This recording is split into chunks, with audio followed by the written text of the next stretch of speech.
성경 한 구절을 읽겠습니다. 사도행전 9장 15절 말씀입니다. 주께서 가라사대 가라, 이 사람은 내 이름을 이방인과 임금들과 이스라엘 자손들 앞에 전하기 위하여 택한 나의 그릇이라. 우리가 아는 이 사도 바울은 태어나면서부터 복음을 위해 살려고 마음을 가진 사람이 아니었습니다. 그리스도인을 핍박하고 또 잡아 가두고 신문하고 다메섹까지 와서 그리스도인을 핍박하려고 이곳에 왔습니다. 그런데 중요한 것은 사람들이 볼 때에 그는 핍박자고 또 그리스도인을 잡아 가두는 사람이었지만은 하나님이 보실 때는 그런 사람이 아니었습니다. 아나니아는 제자가 있었습니다. 주변에 여러 형제들이 찾아와서 이야기를 했습니다. 사울이라는 청년이 오는데 너무 무서운 사람입니다.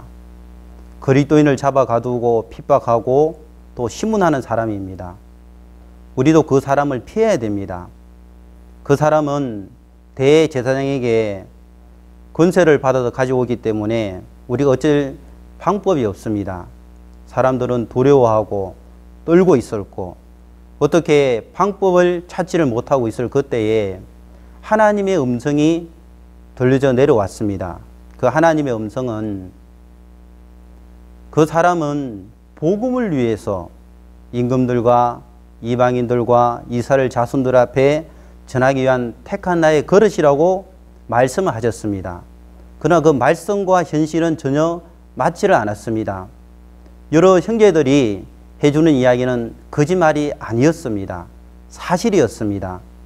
정말 그는 예루살렘에서 많은 사람들을 핍박하고 옥에 가두고 죽이는 일에 동참을 했었습니다.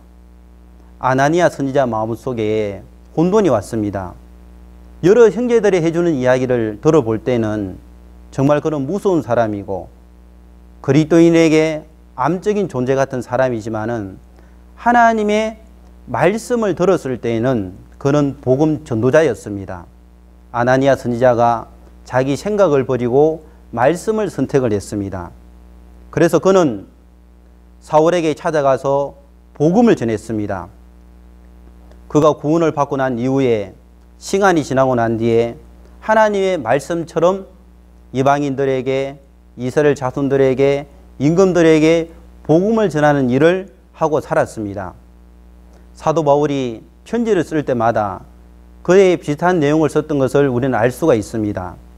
고린도 교회에 있는 형제 자매님들이 정말 문란하고 형제들이 싸우고 당파가 생기고 했을 그때에 예수 그리스도의 날까지 책망할 것이 없는 자로 주님이 만들겠다는 그 글을 써서 보내는 걸 봅니다. 현실을 보는 것이 아니라 하나님의 말씀의 눈으로 보면 우리는 생각 속에 빠져서 형편 속에 빠져서 육신이 이끄는 대로 살아가야 될 사람이 아니라 복음을 위해서 살 사람으로 주님이 불렀다는 겁니다. 로마서 14장에는 우리 중에 누구든지 자기를 위해 사는 자가 없고 자기를 위해 죽는 자도 없고 다 주를 위해 살 자라고 말씀을 했습니다. 그러면 그 말씀대로 우리는 복음을 위해 살 수 있는 사람입니다. 저는 제 자신을 보면서 제 감정이 좋을 때에는 느낌이 좋을 때에는 복음을 위해 살 수 있는 사람이라고 생각을 했었습니다. 말씀을 듣고 너무 충만하면 나 이제 주를 위해 살 거야. 그러다가 마음이 힘이 빠질 때는 나는 주를 위해 살 수가 없어. 말씀이 아닌 형편을 보고 긴 시간을 그렇게 보내고 살아왔습니다. 어느 날 이 말씀을 읽으면서 내가 아는 이 사실이 중요한 것이 아니구나. 내가 느끼는 것도 중요한 것이 아니구나. 현실도 중요한 것이 아니고 주변 사람들이 나를 보고 뭐라고 하든지 간에 하나님의 말씀에는 너 복음을 위해 살 사람이야. 복음을 위해서 살 수 있도록 만들어 놨어. 나뿐 아니나 여기 있는 모든 사람들에게도 하나님이 그렇게 할 수 있도록 만들어 주셨습니다. 하나님은 꿈을 가지고 계십니다. 하나님은 계획을 가지고 계십니다.